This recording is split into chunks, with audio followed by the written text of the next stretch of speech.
Gioacchino Rossini once said, and I quote, "Il teatro è un grande manicomio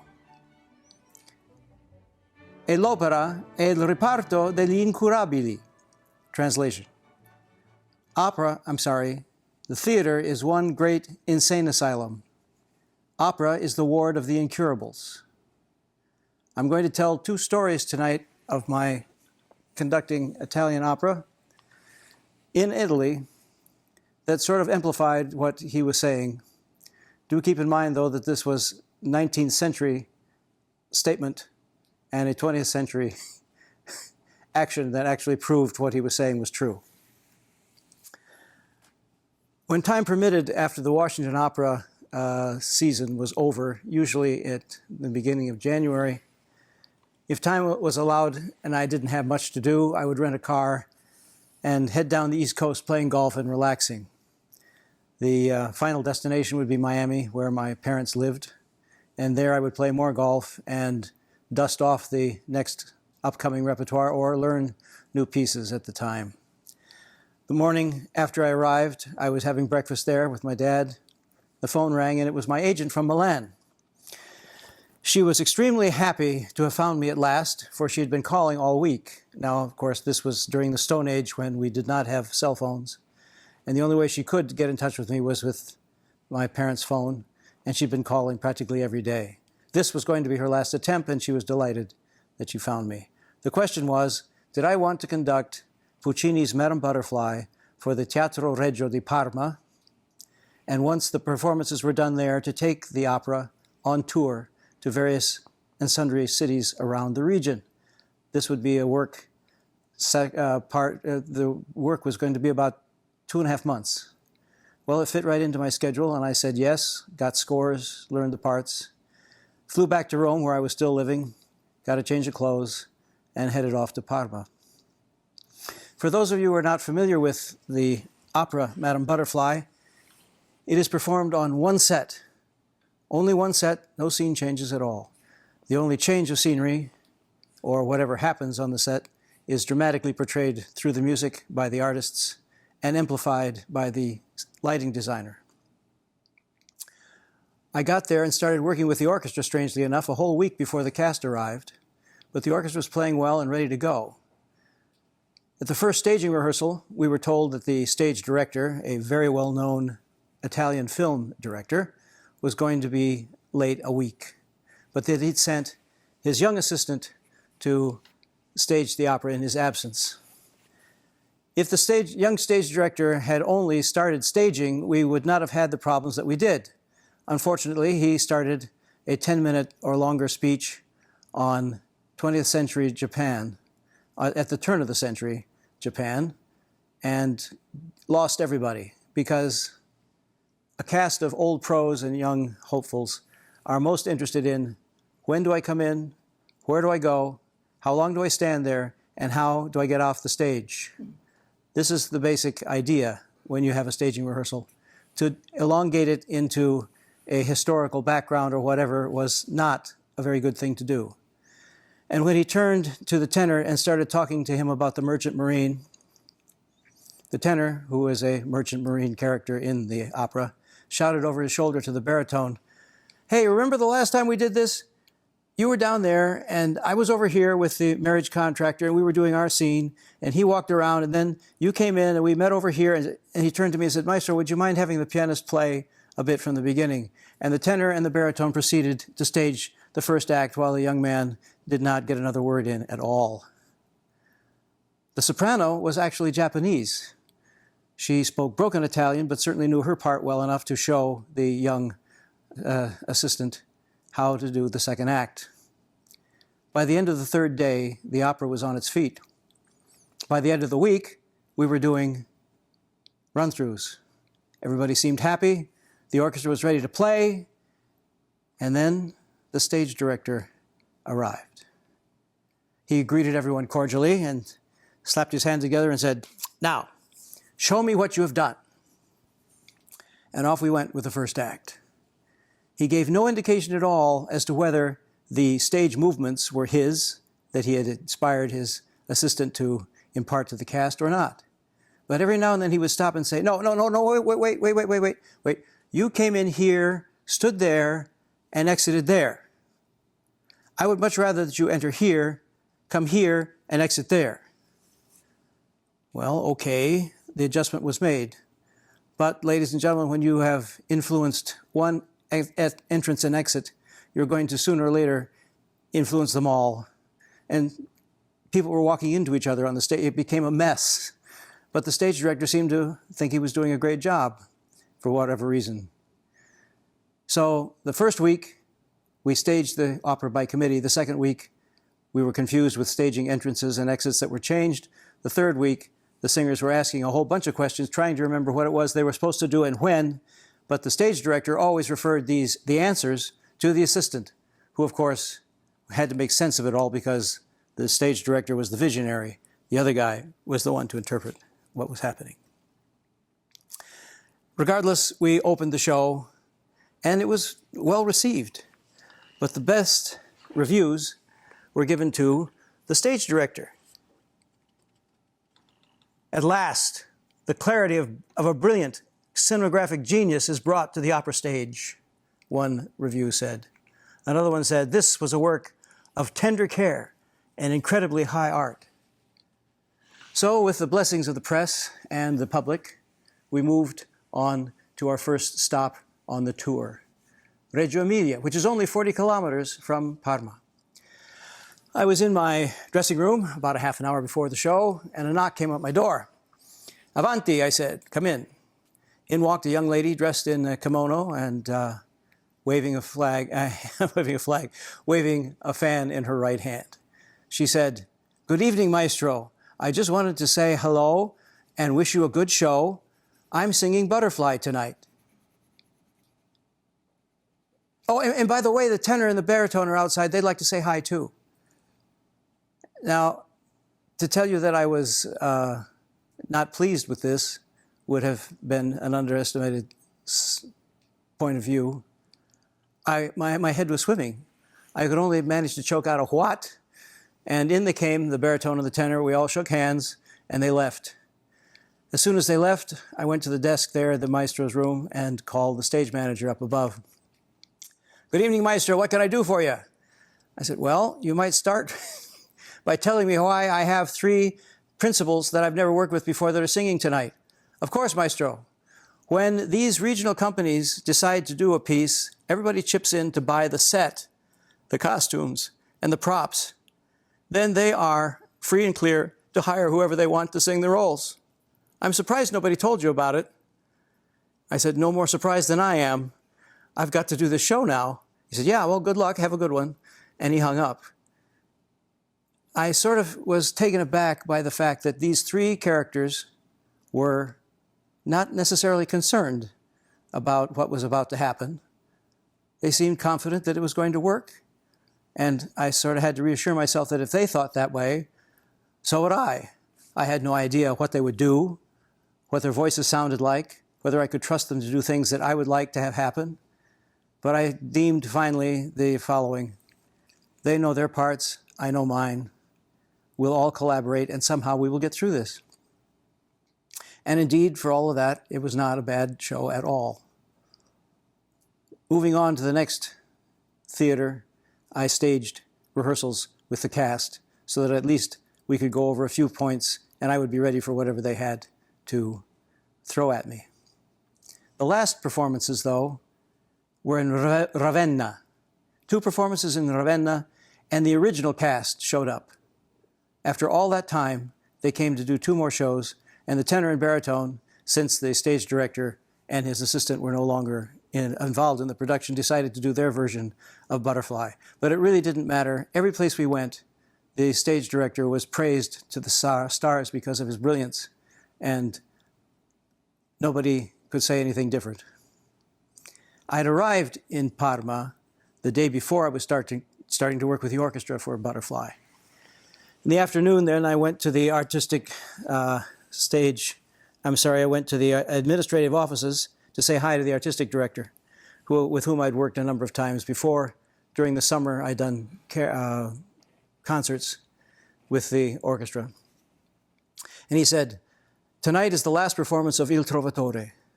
Of course, it's been sold out for months, but I can get you a folding chair and push it in the back of the presidential box.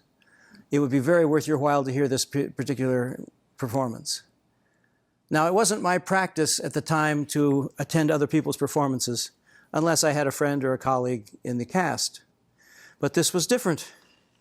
This was the seat of Verdi, and the Parma audience is known worldwide for being extremely exacting and discerning every little bit of whatever's happening on the stage. They've been known to stop performances when it is not to their liking. This was the seat of Verdi. He lived a few miles down the road in Busetto, and it seemed like everybody in the town knew all of his operas. You could hear discussions on the street and in the restaurants, arguments even about which singer could handle this or that role better or this or that aria better. And I had the opportunity to be a part of one of these very discerning audiences, so I couldn't miss it. I showed up at the theater and was presented into the presidential box. There were 5 plush chairs in front of me and 1 folding chair in the back, which would be mine. The 5 chairs were occupied, so I took a seat and observed my companions. The first 3 were a husband and wife and a small child of about 8, a girl sitting between them.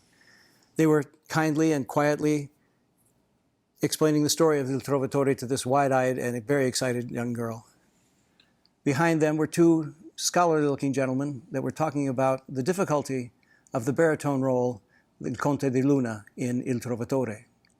I was reminded that a friend of mine who sang that role many times told me, Trovatore, Il Conte di Luna, no problem. The highest note you have to sing is a G above middle C. The lowest note you have to sing is the same G below middle C. Well, the house dimmed its lights, the orchestra tuned, the conductor came out, accepted his applause, and got the opera started. The first scene from Trovatore is called Il Racconto, the story, where the bass tells the story of the Conte di Luna and his brother, with a men's chorus sitting around a fire and listening very attentively. It's a 10-minute scene, and it was very well done, actually very well done, and the audience applauded lustily. We were on the right track. Unfortunately, we fell off the track almost immediately, because in Trovatore, most all of the scenes are short. They are vibrant, they are forceful, and they end with great panache. When you finish a scene like that, you want to get on to the next one as soon as possible. Otherwise, the momentum is lost. Anything longer than a 3-minute scene change, and you risked losing your audience. This was the case here. There was more than 10 minutes. The audience was rustling their papers and kind of whispering when the curtain went back up, but they were ready to hear the soprano singing one of the most difficult of the Verdian arias. When she was finished, the baritone came out, and things sort of started taking a turn for the worst. The man in front of me poked the elbows of the other guy and said, "See, I told you, he doesn't have the right diaphragm support to sing this role." Well, of course, out of respect for the other people, they did not carry on a conversation. They kept quiet after that. The tenor sings from off stage, his first entrance, and gave notice that it was going to be a really rocky night in the theater. He couldn't phonate well. That means his voice didn't project well, and he was having pitch problems. He came on stage and it got worse. They had a rousing trio, which the music is really very powerful, and brought it to a smashing conclusion, but the audience was already displeased. There wasn't very much applause there at all. The next scene is the gypsy scene. Di-da-da-da-da-da-da-da. Right? And in it, the Azucena, the gypsy woman, wanted to sing her aria much slower than the conductor wanted to move it. There was turmoil here, and the audience was getting restless. It was really the beginning of what I started to think was going to be the end of the show, to tell you the truth. It got worse when, in the next scene, the baritone confronted the famous Il Baleine aria. At the end of it, you heard dead silence. I thought, were getting closer all the time. Fortunately, it was time for the interval, but I kept thinking, how long will this last? How long will they keep going? Well, in the next scene, Azucena is captured by Count de Luna and his men, and they're going to burn her at the stake. The scene, again, another enormously difficult and long scene change, takes us to the other side where Manrico, the tenor, is about to marry Leonora. And he sings a lovely aria to her, which would have been lovely had the tenor been able to sing. But right now he was really in vocal difficulty, truly vocal difficulty, and there was rumblings, and even people were talking during the aria. And then all of a sudden, while the word of his mother being captured and to be burned at the stake arrived on stage, there was a rumbling in the back of the house. A rumbling. It was like a herd of cattle. And it seemed to be climbing higher and higher and higher and higher inside the theater. People were looking around trying to figure out what was going on. And all of a sudden, large shafts of white light burst through the upper regions of the theater. And people were climbing in their seats. I heard someone say, "I logionisti." That means the people that sit in the balcony. These are the men that sit outside and don't worry about a thing until a certain part of the opera, and then they come in and pronounce judgment. And I thought to myself, this is it. Di quella pira is what they're waiting to hear, and it always is the clincher of the evening. Verdi wrote this piece in C, and tenors have always wanted to take the interpolated high C at the end. In fact, most tenors that are worth their salt are expected to sing a high C at the end. And Verdi said, if you're going to take that high C, it better be long, it better be beautiful, and it better be in tune. Well, this tenor hadn't sung in tune since the beginning of the show. He hadn't been able to phonate very well or project his voice very well, and I'm thinking, when he tries to hit that C, it'll be all over. We'll see the demise of this particular performance. Well, ladies and gentlemen, this tenor had one note. He went for that note, which was the high C, and not only was it in tune, but it was big. It was beautiful, and he held on to it until way past the orchestra end of the scene. People went nuts. They screamed and howled. He was called 4 or 5 times to the stage through the curtain call after curtain call after curtain call. I was as shocked as I was disappointed, because this was the discerning audience, remember? The one that really could stop the show when they didn't like what was going on. These are the ones that knew about phrasing and diaphragm support. These are the ones that knew every note of these operas and prided themselves on knowing everything about Verdi. And yet, this man saved the entire opera on one note. One note. Amazing. Absolutely amazing. Well, those are my 2 stories. I don't know whether we have time to answer a few questions or not. We have plenty. Yes, there's a lot of questions actually that were submitted ahead of time. But before we get to any questions, there's sort of a comment from Margot. She says, I know you love opera as much as I do, so please, more opera. More opera. Well, Margot, the fact of the matter is that we actually are doing in the West Valley an opera program with the Phoenician tenors. We were supposed to do it before the pandemic started, and we were trying to squeeze it in, on November 1st out in the West Valley. The real problem with doing it over here is just the fact that we've done operatic programs in the past, and perhaps we should do more of them. In fact, I won't even say that we won't. We'll just have to see whether we can do it out here too. Samantha asks you, what was your funniest moment in an opera pit? Oh dear. Well, now that's a matter of interpretation. There were things that I've gone through and will talk to you all about, I think, at other times, that were amusing, that are amusing now, but at the moment did not seem very amusing at all. And one in particular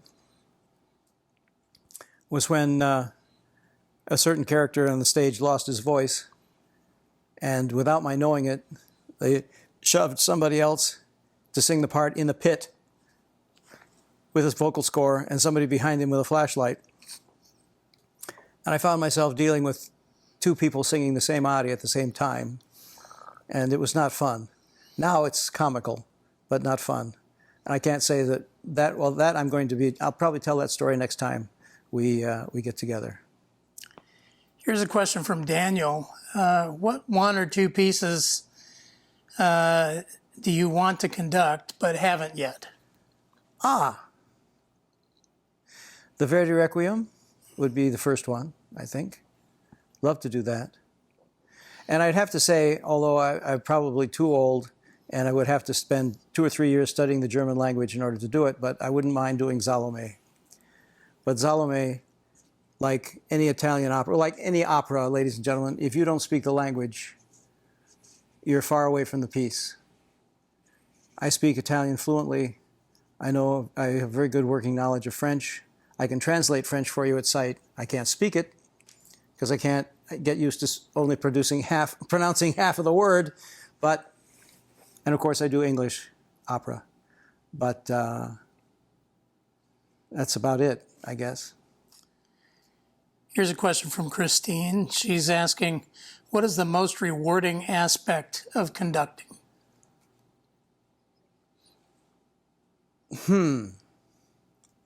Well, the way that I look at it now is just giving back to the Lord the talents that He's given me, and know that people have received the gist of it and that it's gone well. I don't think of myself as a performer anymore, just a conduit. I do what I do, and I enjoy it. I really do enjoy it. And if the results are good and everybody else enjoys it, then it's a win-win. Very good. And this last question from Cleela. Hope I pronounced your name right. What is the process you go through when you're selecting the program for a concert? Okay. Well, that can be a little involved. There, I think, are three basic reasons for putting together a season. Number one, it has to be a draw. The audience needs to be attracted to the music you're doing. Number two, the board has to support it and finance it. And number three, and perhaps even more importantly, the orchestra will have to want to play it. And it's always a bit of a scramble to find programs that make sense. What do I mean by that? To my mind, a classical program, a program that fits the criteria for a concert, is usually, or has been in the past, an overture, a concerto, a symphony, or an overture, concerto, and 2 pieces of music that are related in some way or another. It's better when all pieces are related. It's not necessarily we have to do all one composer, but for example, say, I don't know whether you are aware of the fact that Johann Strauss Jr. and Johannes Brahms were very good colleagues. Their music was polar distances apart, and yet they were very friendly with one another. So if you put together a program that opens with a Strauss piece and then you find a piece of Brahms to fit behind it, you're connecting something. There's a connection there. And if you take into consideration that Brahms helped Dvorak in his early career and was a good colleague through most of Dvorak's career, and you put that in there, then you have a concert of friends and colleagues. There are others that have, I once did a concert of, what was it? Grieg, Sarasate, Massenet, and Dvorak. Now, 4 people completely separate in their own ways, right? Different styles of music. They were all born 1 year apart. Hey, sometimes you have to dig deep, you know. But finding the right music, to find it balanced within itself, and to give the orchestra something to play and the audience something to hear. That's really what programming is all about. And yes, if there's anybody out there, I would like to do more of the standard, more modern 20th century works, and even some of the 21st century works. But if we had an audience that came to hear the regular stuff, I could throw another couple of new pieces in to see how they would fit. But not having them, not having that assurance, I kind of have to stick with what I'm doing. We have a question just submitted online by Martin. He's asking, have you ever had to sub for a conductor and not have a rehearsal? Yes, twice. I was the fill-in. Yes, and it was the same time, and it was the same opera company.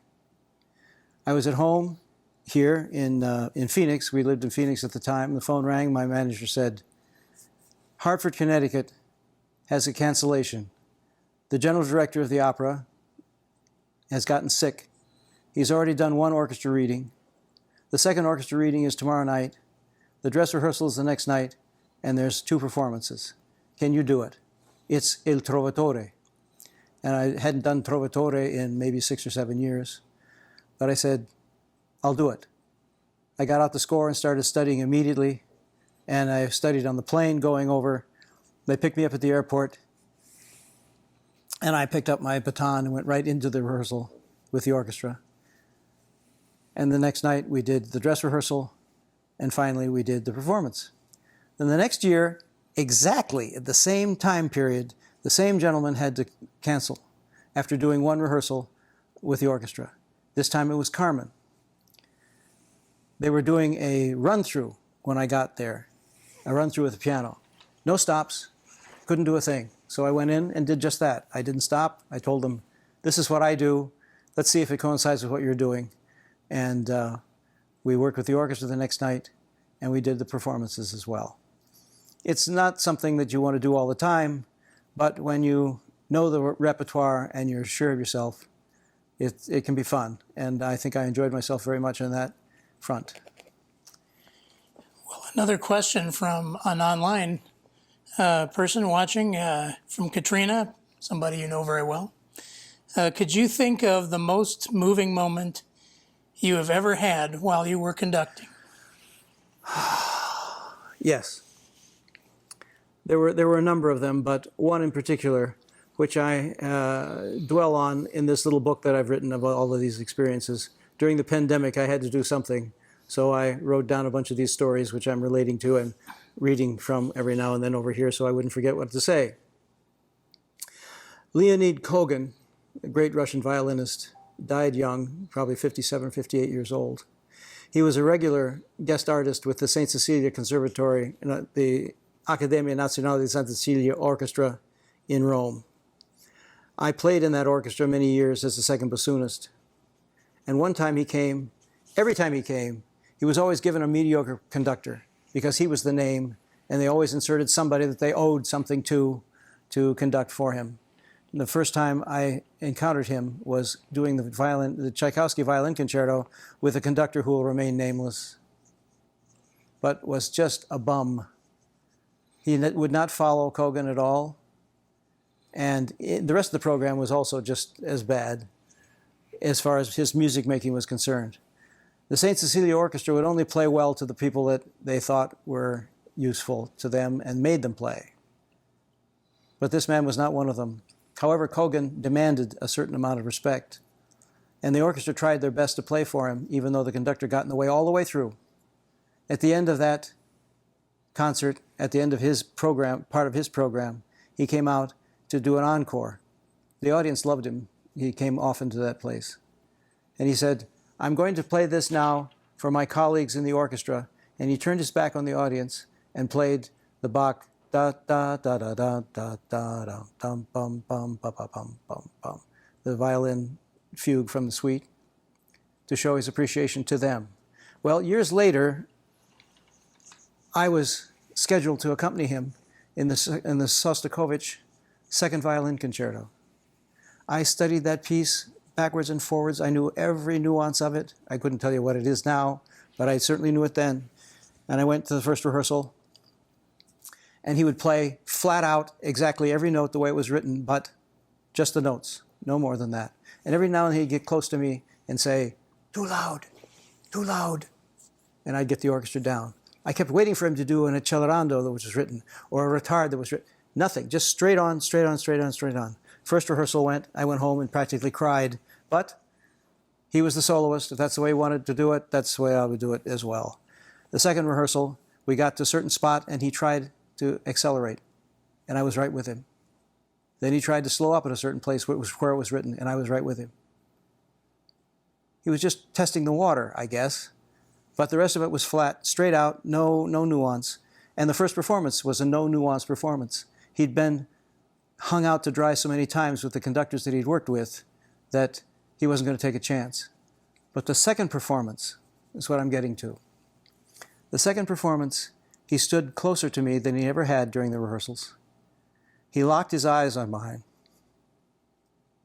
And it was just the two of us.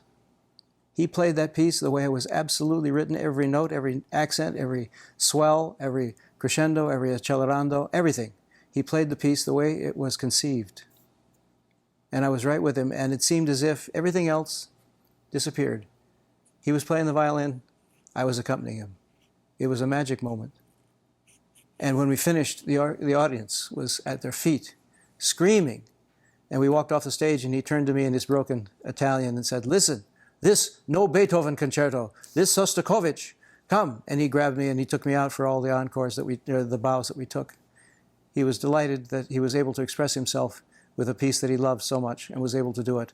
And yes, that was a great moment, and I'll remember it always. Well, Cal, there's no more questions, and we've reached the end of our time tonight.